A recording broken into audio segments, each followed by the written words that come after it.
राज्य है, राजाओं के जो बड़े बड़े राज्य थे वो किस तरह से उनका उदय हुआ था और किस तरह से उनका पतन हो गया था। Even as this was happening, new art, crafts and production activities flourished in towns and villages. यानी कि जैसे जैसे इनका नए राज्यों का उत्थान और पतन हुआ, उसके साथ साथ कई नई कलाएं, दस्तकारियां, उत्पादक गतिविधियां वो भी फल फूल रही थी नगरों और गांवों में। Over the centuries, important political, social and economic development had taken place। यानी कि जैसे जैसे जो इम्पोर्टेंट शताब्दियां निकली थी उसमें राजनीतिक, सामाजिक और आर्थिक डेवलपमेंट हुए थे, उनमें कुछ परिवर्तन होते रहे। But social change was not the same everywhere because different kind of society differently. It is important to understand how and why this happened। यानी कि ज़्यादा सामाजिक, आर्थिक और राजनीतिक इसमें तो बदलाव हुए, लेकिन जो सामाजिक बदलाव है वो सब जगह एक जैसे नहीं हुए, क्योंकि वहाँ पे अलग अलग तरह के समाज का विकास हुआ था, समाज विकसित हुए थे। तो हम ये हमारे लिए ये जानना बहुत जरूरी है कि कैसे और क्यों ये सब बदलाव हुआ और कैसे क्या हुआ था। इन लार्ज पार्ट ऑफ सब कॉन्टिनेंट, यानी कि जो हमारे उपमहाद्वीप है उसके एक बहुत बड़े हिस्से में society was already divided according to the rules of world. जो सोसाइटी है, जो समाज है, वो पहले से ही विभाजित हो रखी थी, किसके नियम अनुसार? वर्ण के नियम अनुसार। यानी जो समाज है उस समाज को पहले ही बांटा गया था किसमें? वर्ण में।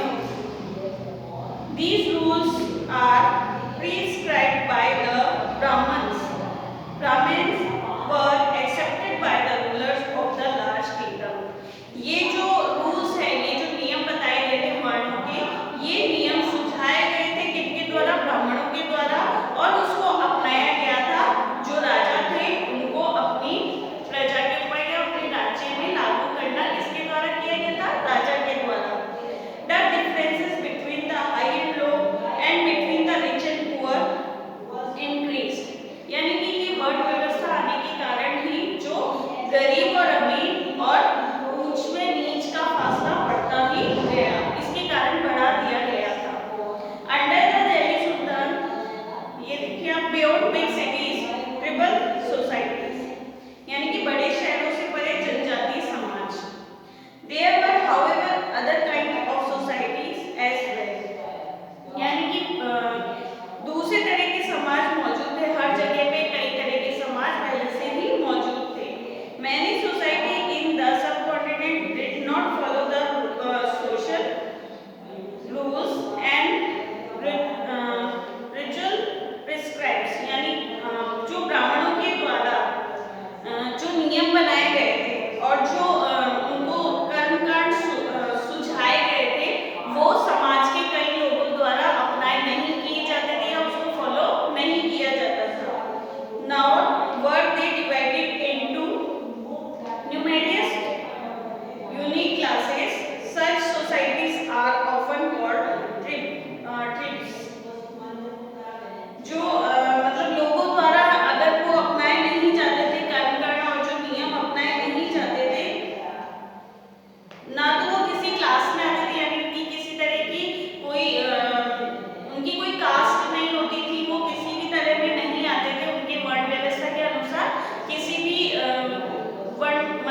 साथ उनका टकराव हो जाता था, यानी कि जो समाज बटे हुए थे कभी कभार उनसे ये जो जनजातियां थी उनका आपस में टकराव हो जाता था। कई मायनों में इन जनजातियों ने अपनी आजादी को बरकरार रखा और अपनी अलहदा संस्कृति को बचाए रखा, यानी कि टकराव होने के कारण कई लोगों ने तो जो नियम चल रहे थे उनको उनके नियमों को मानने की को स्वीकार कर लिया था, लेकिन कई लोग फिर भी नहीं माने और अपनी ही जनजाति को बचाए रखा और अपनी संस्कृति को आज भी बनाए रखा था। But the caste-based and tribal societies also depend on each other for their diverse needs, यानी कि जो कास्ट बेस्ड जो सोसाइटी थी वो डिपेंड होती थी एक दूसरे के ऊपर, विविध किस्म के रूप में एक दूसरे के ऊपर डिपेंड रहती थी। This relationship of conflict and independence gradually caused both society to change. इस संबंध और संबंध के कारण जो टकराव और निर्भरता आपस में बनी रही लोगों के अंदर। Who were tribal people? जनजाति लोग कौन थे? Contemporary historians and travelers give very information about tribes, यानी कि जो समकालीन इतिहासकार थे उन्होंने इतिहासकार और जो मुसाफिर थे उन्होंने जनजातियों के बारे में बहुत कुछ बताया है, बहुत कुछ जानकारी दी है। A few exceptions apart, tribal people did not keep written records. कुछ अपवादों को छोड़ दे तो इसमें यही आता है कि जो जनजाति लोग थे उनका कोई लिखित रिकॉर्ड नहीं है, but they preserved rich customs and oral tradition. लेकिन उन्होंने अपने जो समृद्ध रीति रिवाजों और मौखिक परंपराओं को संरक्षित करके रखा हुआ है। These were passed down to each new generation, और वो एक जनरेशन से यानी एक पीढ़ी से दूसरी पीढ़ी में जाती रही है। Present day historians have started using such oral tradition to write tribal stories, यानी कि जो आजकल के इतिहासकार है, जो आज के इतिहासकार है, उन्होंने जो इन जनजातियों की मौखिक परंपराओं को सुनकर ही जनजातियों का इतिहास लिखा है। Tribal people were found in almost very regions of the subcontinent, यानी कि हमारे जो भारत के कई उपमहाद्वीप हैं उसमें एक बहुत बड़े हिस्से में हम इन जनजातियों को देख सकते हैं। The area and influence of the tribal varied at different point of time, यानी कि किसी भी एक जनजाति का इलाका और प्रभाव समय के साथ साथ बदलता रहता था। Some powerful tribes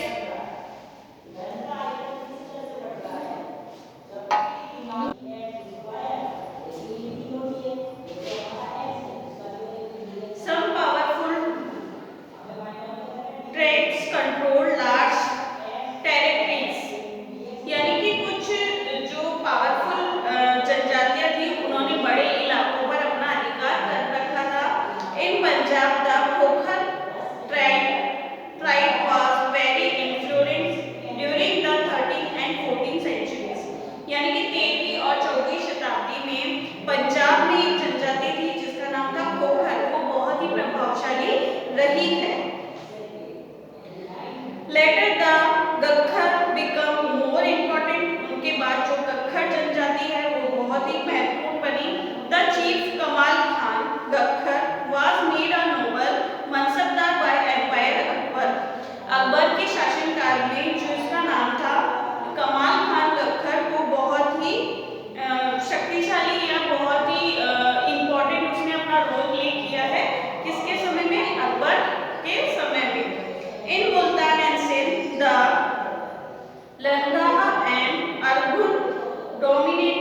गड्डी, यानी कि जो पश्चिमी हिमालय है वहाँ पे गड्डी गडरिया की जनजाति रहती थी।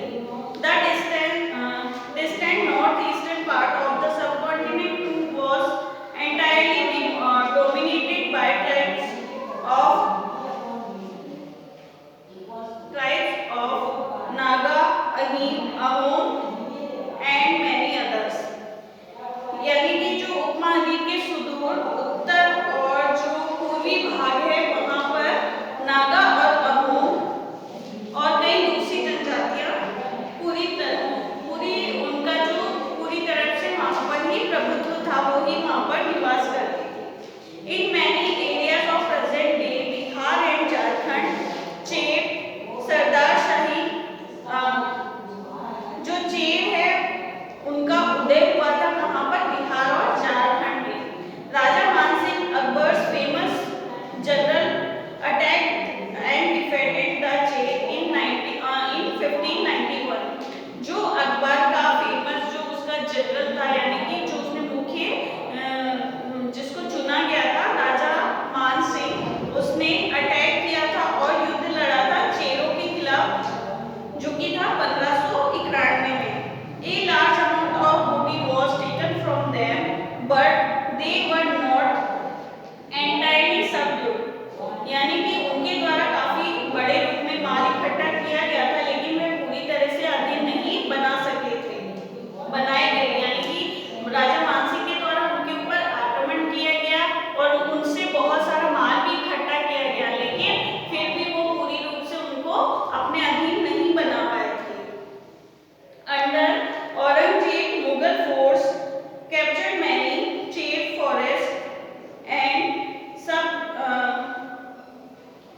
जो औरंगजेब के समय में भी मुगल सेनाओं ने चेर लोगों पर कई उनके जो किले थे उस पर कब्जा कर लिया था।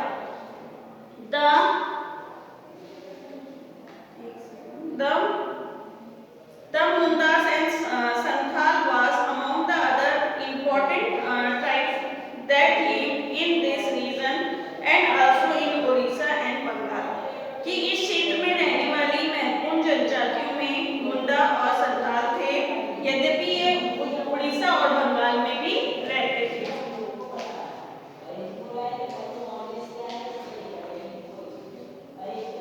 The Maharashtra, Highland and Karnataka were home of Koli, Bairat and numerous other। जो महाराष्ट्र था वो भी एक कई तरह की जो जनजातियां थी वहाँ पर भी रहती थी, जैसे कि कोली और बैरात, और भी कई तरह की जनजातियां वहाँ पर निवास करती थी एक बड़े रूप में।